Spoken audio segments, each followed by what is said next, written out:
Ternyata penting diam dan mendengarkan. Jangan kesusu ingin ngomong. Ini jadi kunci. Di situ kita mengupgrade diri kita. Mengaji Hening bersama Dr. Fahrudin Faiz. Mari kita simak. Sebelum ke kesehatan mental, kita ke sini dulu ya. Ini tema ini dulu pernah kita bahas waktu pandemi. Saya masih ingat waktu pandemi itu saya membahas tentang sakit. Filosofinya sakit. Nah, ternyata yang kita sebut sakit itu jenisnya 3 kalau dalam bahasa Inggris. Yang pertama disease, yang kedua illness, yang ketiga sickness. Ini beda. Kalau disease itu yang terjadi dengan tubuh kita. Kalau illness itu yang kita rasakan. Kalau sickness itu konsep sakit. Ya, misalnya kepala kita terbentur sehingga terus ada ya bengkaknya. Nah, kepala bengkak itu disease. Terus kita merasa senut-senut. Nah, senut-senutnya itu illness. Terus kamu ke dokter terus dikasih konsep. Ini namanya sampean memar, namanya sakit ini, obatnya harus ini. Nah, itu sickness-nya. Kalau yang pertama sifatnya objektif, disease itu objektif itu ya faktanya. Kepala yang bengkak, tangan yang berdarah, gigi yang copot, ini kan objektif. Tapi kalau illness ini subjektif. Ada orang kepalanya bengkak, santai saja. Sakit kayak gini ringan, bagi dia kayak enggak sakit. Itu subjektif. Ada yang kesenggol dikit sudah teriak-teriak, ada yang parah, santai saja. Itu illness, sifatnya sangat subjektif. Yang ketiga, sickness. Kalau sickness, ini namanya intersubjektif. Kesepakatan. Jadi kan di situ ada konsep, ada teori tentang sakit. Tensinya berapa, Pak? Oh, tensinya saya 140. Wah, Bapak termasuk darah tinggi ini, sudah bahaya ini ya. Ini konsep. Tingginya tekanan darah itu disease. Teman-teman pusing atau tidak dengan tensi yang tinggi itu subjektif, itu illness. Terus divonis punya penyakit darah tinggi, hipertensi, itu sickness. Bisa saja orang secara sickness dia diputus parah, tapi illness-nya dia santai saja. Dan ternyata ya umurnya panjang. Bisa saja begitu. Ini nanti di Foucault, beliau banyak bahas yang nomor 3. Jadi yang sickness ini, bahwa sakit atau tidak itu kadang-kadang sifatnya kesepakatan orang pinter-pinter. Kita hanya objeknya. Kita sering ditakut-takuti. Wah, ini sudah gejala ini sudah. Terus kita divonis ini, divonis itu. Terus kita panik. Karena panik terus sakit beneran. Kita sering begitu. Baik, jadi nanti ada alirannya di filsafat. Kok membahas rasa sakit hanya disease-nya saja, namanya naturalisme. Yang objektif tadi loh. Hanya lihat, oh sekarang tensinya 140, 150, oh kepalanya bengkak. Hanya ini yang dibahas, yang terjadi dengan organ atau tubuh kita ya. Ini namanya naturalisme.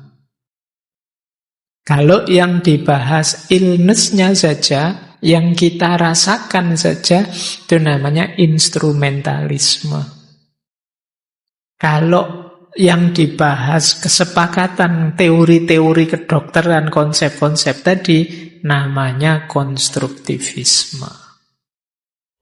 Jadi ini beda-beda, ini wawasan awal ya. Sebelum teman-teman nanti memahami pikirannya Foucault. Jadi beliau ada di ranah ketiga yang melihat sakit itu seringkali urusan kesepakatan. Biasanya kesepakatan ahlinya, atau istilahnya Foucault, orang yang punya kekuasaan. Orang yang punya kekuasaan di dunia kesehatan ya para ahli medis, dan kita objeknya. Jadi bisa saja sebenarnya ya kalau untuk tubuh kita tidak sakit kok, kita tidak tapi begitu divonis dokter ya kita tetap diklasifikasi sebagai sakit. Apalagi yang mental. Nah, kalau fisik sih mending, tapi mental ini loh. Mental itu kan nanti mengkategori ini waras, ini tidak waras. Ini normal, ini tidak normal. Dan itu kalau model kesepakatan, itu kayak dulu Ronggo Warsito. Kalau semua orang sudah tidak waras, ada satu orang waras, ya satu orang waras ini yang dianggap tidak waras.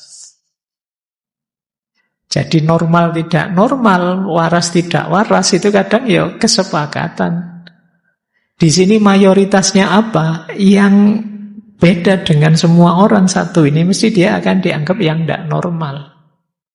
Yang mayoritas itulah yang punya kuasa memutuskan ini normal, yang itu tidak normal. Inilah nanti yang jadi fokusnya Foucault. Baik, sebelum ke sana kita awali dari ceramahnya beliau. Ini tadi yang saya sebut ceramah beliau di bagian fase-fase akhir hidupnya ini sekitar tahun 82 di Universitas Vermont. Ini saya awali dari sini biar nanti lebih mudah, karena tema kita mencari ketenangan diri, mengelola diri. Jadi beliau menyebut ada 4 jenis teknologi. Kita selama ini mungkin menganggap teknologi itu hanya yang pertama itu saja. Kita sering mengabaikan 3 teknologi yang lain. Meskipun nanti di ceramah itu beliau menyebut cuma saya hanya fokus pada 2 teknologi yang terakhir, yaitu teknologi of power dan teknologi of self. Ya, pelan-pelan kita mulai belajar. Ini hari ini kita kuliah beneran. Ya, ada 4 jenis teknologi. Yang pertama namanya teknologi of production, teknologi produksi. Nah, itu yang selama inilah memproduksi, mengubah, memanipulasi sesuatu. Pasir jadi kaca, kapas jadi kain, ini teknologi namanya. Ini definisi kita sehari-hari teknologi ya itu. Fakultas teknik itu ya isinya itu. Saya tidak tahu apa ada fakultas teknik jurusan teknologi of self misalnya. Teknologi of power misalnya. Tidak ada ya. Selalu teknik itu ya teknik yang paling atas itu. Teknologi of production. Ada jenis kedua, teknologi of sign system, teknologi sistem tanda. Bahasa, sastra, mungkin sekarang ada model AI, artificial intelligence, dan lain sebagainya, pendidikan. Ini sistem makna. Ini juga kan teknologi. Cara kita menyampaikan makna, cara kita mengungkapkan gagasan, dan lain sebagainya. Ini ada tekniknya. Yang ketiga, teknologi of power. Teknik kekuasaan, cara mengontrol, mengarahkan orang atau mengarahkan kelompok orang. Ya contohnya hukum, militer, rumah sakit, penjara. Ini kan teknik-teknik untuk mengarahkan orang. Hati-hati, jangan jahat loh, nanti tak masukin penjara loh. Nah, hidup jangan kacau, nanti kalau sakit masuk rumah sakit loh. Ini sebenarnya teknik untuk mengumpulkan, mengontrol, mengarahkan individu atau kelompok. Yang keempat, ini yang banyak dibahas oleh Foucault, ya mungkin ini yang kita bahas malam hari ini ya, teknologi of self. Jadi bagaimana kita membentuk identitas, perilaku, moralitas untuk menuju tujuan yang kita inginkan. Jadi kita ibadah, kita diet, kita nyari hiburan, kita apa, itu bagian dari teknologi of self. Kemarin berbulan-bulan kita membahas kebahagiaan. Cara kita menuju kebahagiaan itu teknologi of self. Bulan ini kita menuju ketenangan hidup, itu teknologi of self. Jadi teknik mengarahkan diri. Identitas kita seperti apa, yang kita lakukan apa, yang jangan kita lakukan apa, dan lain sebagainya. Ini namanya teknologi of self. Nah, Foucault di pidatonya itu beliau akan lebih fokus pada teknologi of self ini dan teknologi of power. Kita bahas dulu yang teknologi diri ya. Nanti setelah itu teknologi power kita sambungkan dengan kesehatan mentalnya. Gimana sih cara teknik untuk memodifikasi diri dengan menuju tujuan yang kita inginkan? Teman-teman kan mestinya punya cita-cita. Nah, cara mengelola diri, mengarahkan diri biar sampai pada cita-cita, keinginan, kebahagiaan, kesuksesan, itu caranya gimana? Itulah nanti yang disebut teknologi of self. Nanti ada 4 cara yang beliau tawarkan. Unsurnya teknologi of self atau teknologi diri itu 4. Yang pertama, pengenalan diri atau pengetahuan diri. Yang kedua, kekuasaan. Yang ketiga, praktek. Yang keempat, tujuan. Pak ya. Jadi yang pertama, kita harus kenal diri kita.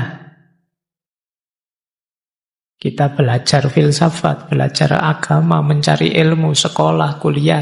Itu kan dalam rangka mengenal diri. Kalau sudah kenal, terus kita arahkan, kita atur. Tanpa pengenalan diri, bagaimana kita mengarahkan diri. Ini basic sudah. Tema-tema humaniora kemarin itu, tema tentang manusia apapun, awalnya memang mengenali diri.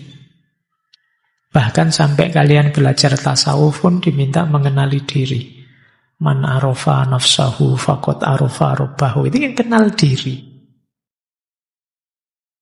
Jadi ini sudah bolak-balik disarankan. Saya tidak tahu teman-teman sudah melakukan apa belum. Kenalan dengan dirimu sendiri. Kalau kalian jatuh cinta, itu kan mesti kalian kepo dengan orang yang kalian taksir. Loh, kalau sama orang lain saja kamu sekepo itu tidak sama dirimu sendiri. Ayo dikenali ya diri kita. Tipe orang yang bagaimana sih aku itu? Kemudian kelebihanku apa, kekuranganku apa, dan seterusnya. Yang kedua, kekuasaan, power. Dalam hidup kita, di sekeliling kita itu ada power yang bekerja. Ada yang tidak kita sadari, ada yang kita sadari. Ada yang kita sadari, kita terima, ada yang kita sadari dan kita tolak. Namanya resisten. Ini kedua. Jadi kita itu kan hidup tidak mungkin semuanya kita putuskan sendiri. Selalu saja ada kekuasaan, kekuatan, power yang mempengaruhi kita. Power itu tidak harus negara, tidak harus orang level tinggi. Mungkin sekedar teman yang menghegemoni kita atau sahabat yang punya kuasa ini, kuasa itu dalam hidup kita, itu pasti ada. Mari kita kenali kerja kekuasaan dalam hidup kita. Itu pasti ada. Tidak mungkin orang free sepenuhnya, tidak ada. Kekuasaan yang bekerja dalam diri kita pasti ada. Sebebas apapun kita. Ya, misalnya, Pak, saya itu bebas, tidak mau terikat apa saja. Loh, kamu seperti itu ikut siapa? Ikut Pak Faiz, Pak. Ya bodoh aja. Itu berarti saya menghegemonimu. Jadi ada kuasaku yang bermain dalam dirimu. Baik. Yang ketiga prakteknya. Ya kita, yang namanya teknik ya kan berarti ada caranya, prakteknya apa? Diet kah, meditasi kah, pengakuan dosa, nanti ada penjelasannya. Ada banyak yang harus kita lakukan untuk teknologi diri. Dan yang keempat, tujuannya. Kebahagiaan, pencerahan, kesehatan, kesuksesan, dan lain sebagainya. Baik, nah terus Foucault merangkum 4 teknologi diri. Ini diambil dari era klasik dan abad tengah. Jadi dari Yunani, Romawi, era abad pertama, kedua, ya mungkin dari tradisi filsafat yang kuat, dan yang satu dari tradisi spiritual, khususnya spiritual era kekaisaran Romawi, spiritualitas Kristen. Beliau ngambil 4 teknologi diri diinspirasi oleh era awal ini. Seperti apa sih teknologi diri yang baik itu? Baik, ini bagian juga kita mencari ketenangan diri seperti yang jadi tema bulan ini ya. Yang pertama, yang menarik, teknologi diri yang pertama adalah vigilance and writing. Kewaspadaan dan penulisan. Ini rasanya kayak tidak sinkron ya hubungannya apa kewaspadaan dan penulisan. Tapi ini menarik. Kalau kita ingin diri kita ini optimal, yang pertama kita harus senantiasa waspada. Maksudnya apa? Ayo kita amati terus, kita evaluasi, kita kendalikan diri terus-menerus. Jadi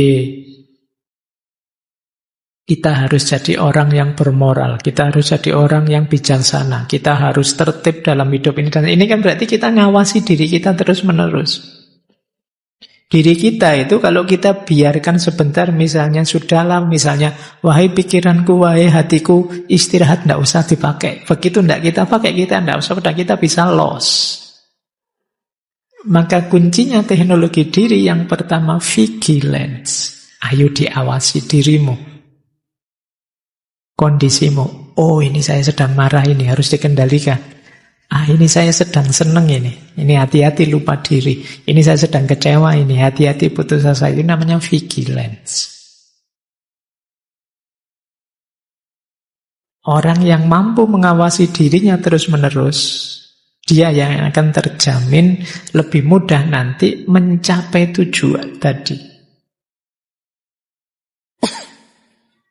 Jadi ini yang pertama. Pelajaran vigilance yang kemarin banyak kita dapat dari stoikisme. Jadi tema-tema stoik yang kemarin kita bahas panjang lebar di banyak forum itu sebenarnya kalau kata Foucault ya fokusnya satu, vigilance, mengawasi diri. Jadi seperti apa kondisi kita, bagaimana situasi kita, itu vigilance. Nah, selain mengawasi diri ada juga writing. Writing itu nulis.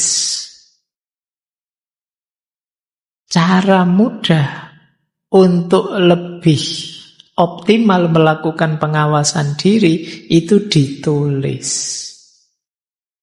Nanti ada istilah hipomnemata. Hipomnemata itu semacam buku diarinya orang Yunani Romawi. Jadi zaman dulu mungkin semacam buku lah yang tempat mereka nulis. Kalau ada pengalaman, kalau ada gagasan, kalau ada. Kalau zaman sekarang mungkin kalian punya blog, punya itu yang kalian nulis di situ. Itu hipomnemata namanya zaman itu. Jadi pengawasan tadi ya jangan cuma diawasi, sudah Pak, sudah saya awasi, enggak, tulislah, akan lebih paten. Itu yang disebut teknologi diri. Teman-teman boleh kayak buku harian itu loh. Saya enggak tahu hari ini apa masih ada ya generasi Z yang punya buku harian. Nanti pulang dari kampus sampai kamar, hari ini aku jengkel sekali. Wah, segitu dari sini kan loh. Oh, itu lumayan untuk pengenalan diri, teknologi diri tadi. Sudah capek-capek dandan, capek-capek beli baju baru, sepatu baru, ndak ada satupun yang ngelirik, ndak ada yang komentari. Itu kamu tulis di itu. Ini namanya hipomnata. Apalagi punya ide. Wah, ada ide ini. Cepat-cepat ditulis. Ada gagasan nih, cepat-cepat ditulis. Kalau enggak, hilang. Mungkin kalian kadang-kadang muncul inspirasi apa. Mungkin saya pengen nulis tentang ini. Tapi kalau enggak cepat-cepat ditulis, mesti terus hilang. Kemarin apa ya yang mau saya tulis? Mesti begitu. Maka writing jadi salah satu strategi teknologi diri. Nulis saja, ndak usah target macam-macam. Kalian mesti kalau nulis mikirnya, semoga nanti viral Pak, semoga nanti banyak yang nge-like. Lah kamu targetmu gitu ya, tulisanmu palsu mesti. Ndak otentik siapa dirimu. Nulis saja tentang dirimu, bagian dari pengenalan diri untuk nanti bisa mengarahkan diri. Jadi teknologi diri yang pertama writing. Selain pengawasan diri, kata Foucault, vigilant adalah prakondisi dari writing. Jadi mengawasi diri sebelum nulis. Nah, sementara nulis juga alat untuk pengawasan diri. Jadi ya dua-duanya saling kerjasama. Jadi menulis tentang diri kita, bahan tulisannya dari introspeksi kita terhadap diri kita. Kemudian sambil nulis sekaligus sebenarnya kita juga sambil mengintrospeksi diri kita. Jadi ini pentingnya introspeksi diri, vigilance yang ditulis. Nah, mulai sekarang mungkin latihan ya, tulislah apa-apa. Ditulis itu lebih mudah, nanti kalian memahami dirimu. Kalau ada yang dulu zaman SMP atau SMA pernah punya buku harian, itu sekarang kalian baca, itu sebenarnya saatnya kamu kembali ke belakang. Oh, ternyata saya dulu tipe orang yang kayak gini ya. Nah, mungkin buku harianmu yang lama coba dibuka-buka lagi. Mungkin kalian senyum-senyum sendiri, kalian malu sendiri lihat kata-katamu. Nanti buku harianmu kalau pas jatuh cinta nanti digambari love, terus kalau patah hati love-nya dibikin patah, terus ini kan kayak gitu dulu. Itu sekarang kamu baca, itu kan kamu senang. Iya ya, saya dulu kok naif banget ya aku ya, lucu banget aku ya, bikin malu saja ya. Dulu begitu, padahal waktu nulisnya nangis-nangis itu.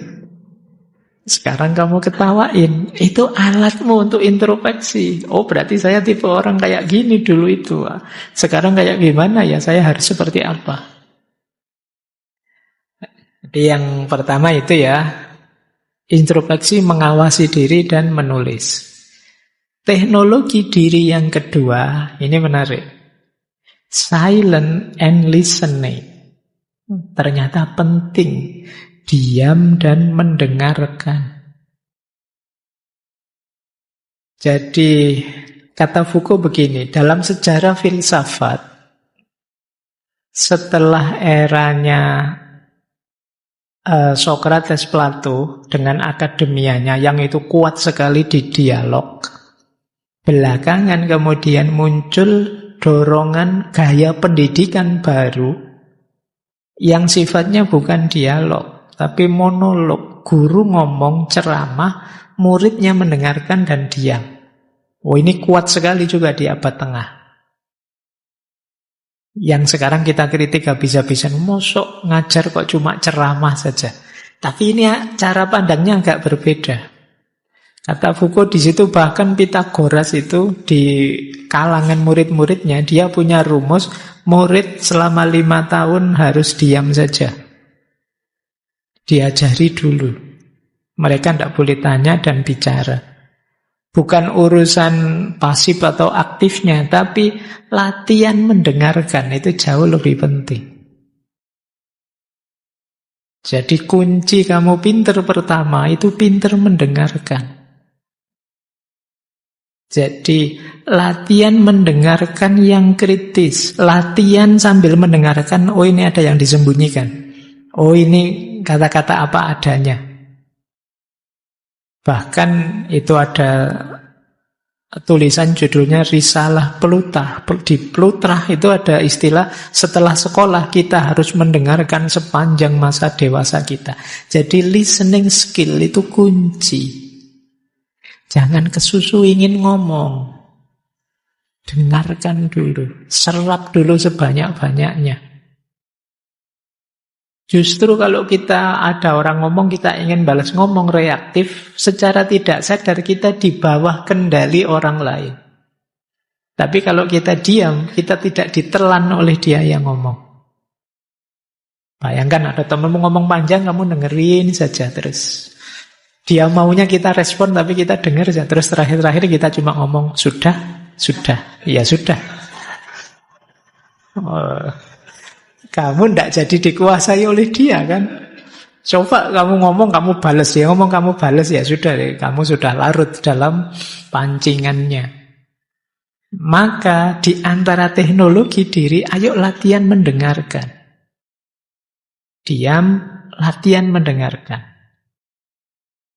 Ini jadi kunci. Di situ kita mengupgrade diri kita. Kata Foucault ini loh.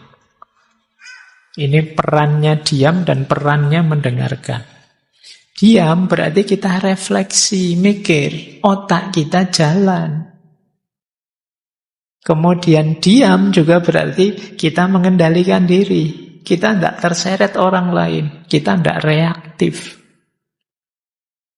Bahkan kata Foucault, diam itu bisa saja termasuk strategi resisten. Kita melawan. Karena ada banyak perlawanan dengan diam. Jadi kita diperintah, dimarahi, ditegur, dikritik, diapain, kita diam saja. Sebenarnya ini strategi kita melawan, kita tidak setuju. Jadi diam itu bisa perlawanan, diam juga bisa pengendalian diri, bisa juga momen untuk kontemplasi, juga sekaligus momen untuk menciptakan diri kita. Jadi ketika kita diam, sebenarnya kita menegaskan, aku bukan kamu. Aku aku versiku, terserah kamu mau apa. Nah, ini pentingnya dia. Mendengarkan juga begitu. Mendengarkan itu bisa bermakna kita sedang belajar. Atau kita sedang bijaksana, tidak ingin motong omongannya orang lain. Mendengarkan juga bisa berarti kita sedang membuka ruang dialog. Bayangkan kalau orang rebutan ngomong, tidak ada saling putus. Kayak kadang-kadang kalau di TV-TV itu loh, kalau acara talk show, acara apa, kadang kan kalau sudah emosi rebutan ngomong. Jadi kalau kita bisa mendengarkan dan diam itu sebenarnya kita membuka ruang untuk dialog. Ayo gantian ngomong, saya diam dulu, kamu ngomong dulu sampai puas, nanti baru saya. Ini kan berarti kalau kita tidak bersedia diam, ya yang terjadi konflik tetap. Jadi diam dan mendengarkan itu membuka ruang dialog. Diam juga bisa bermakna empatik. Kehadiran kita yang menerima orang lain. Ya sih, kamu dengan persepsimu, dengan perspektifmu, saya dengarkan. Nah, ini perannya diam. Kemudian diam berarti juga pengakuan dan keseimbangan. Keseimbangan dalam diskusi, wacana juga mengakui hadirnya orang lain. Baik, jadi teknologi diri yang kedua justru kita harus bisa diam dan mampu mendengarkan. Jadi setelah tadi yang pertama introspeksi diri, melihat ke dalam bila perlu ditulis, sekarang diam dan mendengarkan. Terus, ini lebih dalam lagi. Ini yang belajar tasawuf. Teknologi diri yang ketiga askesis. Hidup asketik. Orang Jawa ada istilah tirakat. Dalam Islam ada riyadoh. Apa maksudnya? Askesis itu cara kita membentuk diri dengan latihan-latihan tertentu. Yang melibatkan tubuh, pikiran, jiwa. Kita tafakur, kita meditasi, kita latihan ini, latihan itu untuk ini namanya hidup askesis. Ya memang pahit sih, ya memang berat untuk dilakukan, tapi memang ini untuk membentuk diri kita. Jadi kata Foucault dulu zaman Yunani kuno, hidup askesis itu latihan bijaksana, mencari kebenaran, mencari kebijaksanaan. Jadi orang menarik diri untuk refleksi, kontemplasi, kemudian saling berdialog. Jadi tirakatnya tirakat untuk mencapai kebijaksanaan, kebenaran, kebajikan. Cuma setelah datang agama, ya termasuk Kristen, mungkin termasuk juga Islam, askesis ini kemudian ganti fokus. Kalau zaman Yunani itu untuk menguasai diri, kalau zaman agama-agama itu penyerahan diri pada Tuhan. Tapi dua-duanya jenis askesis. Jadi berarti teknologi diri yang ketiga itu tirakat, latihan untuk membentuk diri kita. Baik, ya kalau dalam Islam mungkin ada istilah uzlah, menarik diri, memasrahkan diri hanya untuk Allah saja. Tapi intinya ya untuk diri kita, wong ini teknologi diri. Apa yang dilakukan dalam askesis? 3 hal. Refleksi, transformasi, dan otonomi. Jadi refleksi lagi-lagi merenungi diri kita dan hidup kita, itu refleksi. Ini kalau dalam Islam, dalam tasawuf, refleksi plus asketis itu puncaknya ketemunya makrifat. Jadi pengetahuan yang sangat dalam. Kemudian transformasi diri. Jadi membuat diri kita lebih bermakna, lebih bermakna. Kualitas kita lebih tinggi. Karena kita sudah tirakat latihan ini, latihan itu, ya tentu saja kualitas kita lebih tinggi. Dan yang ketiga, otonomi. Kemampuan kita membentuk diri. Jadi kita latihan, kemudian terbentuklah diri kita sesuai yang kita inginkan. Kita sekarang kuat, tidak dipengaruhi ini, tidak dipengaruhi itu. Itulah asketik. Jadi kita ulang ya. Teknologi diri itu yang pertama diawali dari vigilance, mengawasi diri, kemudian menulis. Kemudian yang kedua dengan diam dan mendengarkan. Yang ketiga asketis. Yang keempat confession dan self-disclosure. Pengakuan dan pengungkapan. Ini tentu saja diinspirasi oleh ya tradisi. Dalam Kristen kan ada itu pengakuan dosa. Tapi konsepnya ya tidak sekedar seperti pengakuan dosa. Makanya ada 2 jenis, exomologesis dan exagoresis. Yang satu kita mengakui dosa pada Tuhan, pada masyarakat, dan berjanji untuk tidak mengulangannya lagi. Ini mirip kayak tobat. Jadi teknologi diri itu kita sadari, kita akui bahwa kita pernah salah, bisa salah. Dan mungkin salah. Tentu saja setelah pengakuan kan mesti perbaikan. Kalau ngaku saja tidak, ya gimana bisa memperbaiki? Kalau di hadapan masyarakat, di hadapan Tuhan itu namanya exomologesis. Kalau di hadapan tokoh tertentu, guru tertentu, dalam rangka biar saya dibimbing untuk jadi lebih baik, itu namanya exagoresis. Tapi mengungkapkan diri dan pengakuan ini penting. Itu tadi, dalam rangka perbaikan diri. Kalau kita tidak ngaku dosa kita, tidak ngaku salah kita, tidak menerima bahwa kita mungkin salah, ya tidak mungkin kita memperbaiki diri. Jadi ini teknologi ini penting. Ya kalau teman-teman punya sakit mental apa, misalnya ke psikolog atau psikiater, itu kan kadang-kadang kita diminta cerita, diminta ngomong apa saja, dan kerahasiaan terjamin. Itu mirip seperti pengakuan dosa sebenarnya. Dalam konteks apa? Pengakuan dan pengungkapan ini, confession and self-disclosure ini. Karena salah, dosa, keliru itu kan jadi ganjalan dalam hidup kita. Ungkapkan, keluarkan, perbaiki. Nah, jadi manfaatnya teknologi ini yang pertama membentuk diri kita. Yang kedua transformasi, perubahan. Jadi kita mengubah diri kita jadi lebih baik. Dan yang ketiga, manifestasi kebebasan kita, subjektivitas kita, bahwa kita sekarang orang yang menguasai, mengontrol, membentuk hidup kita sendiri. Baik ya, jadi teknologi untuk menuju hidup tenang, hidup bahagia, tujuan-tujuan puncak hidup kita yang disebut teknologi diri itu ada 4 teknik yang ditawarkan oleh Foucault. Silahkan teman-teman coba dicek yang cocok mana. Ini tawaran ya, bisa enggak. Jadi yang pertama kita sebut saja introspeksi diri dan menulis.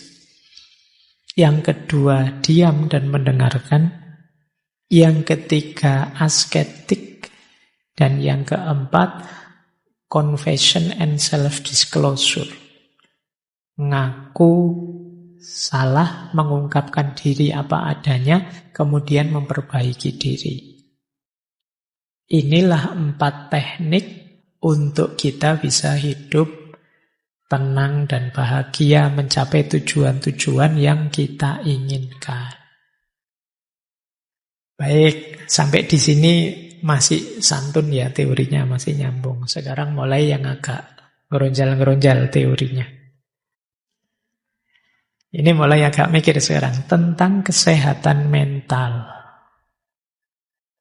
Menurut Foucault, yang kita sebut sehat mental, waras tidak waras, sehat tidak sehat, itu bukan kondisi objektif, tapi konstruksi sosial yang bergantung pada konteks historis, budaya, dan politik.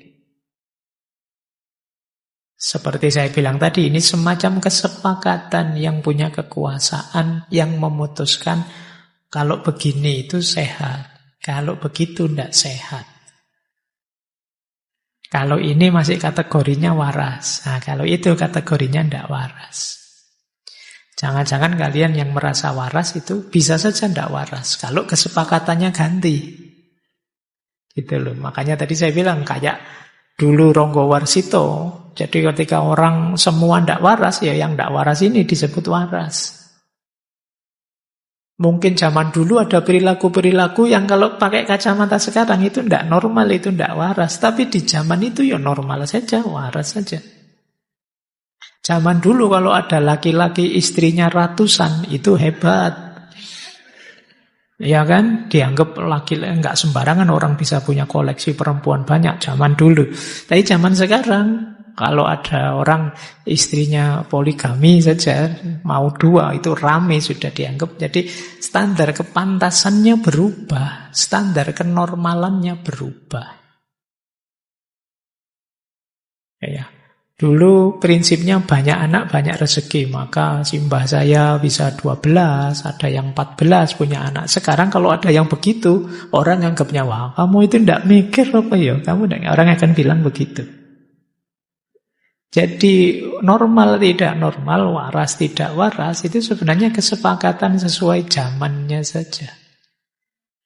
Nah, jadi kalau pakai teorinya Foucault ini, kalau kalian merasa tidak baik-baik saja, mungkin santai saja. Mungkin kalian sebenarnya baik-baik saja, cuma standarnya beda. Tidak apa-apa, tidak terlalu gelisah. Nah ini kata Foucault begitu. Kenapa kok dia punya pandangan begitu? Ini nanti diawali dari pandangannya tentang namanya relasi kuasa. Terima kasih sudah menyimak. Semoga channel Mengaji Hening bersama Dr. Fahrudin Faiz selalu bisa memberikan ilmu, motivasi, dan kebermanfaatan. Salam sehat dan bahagia.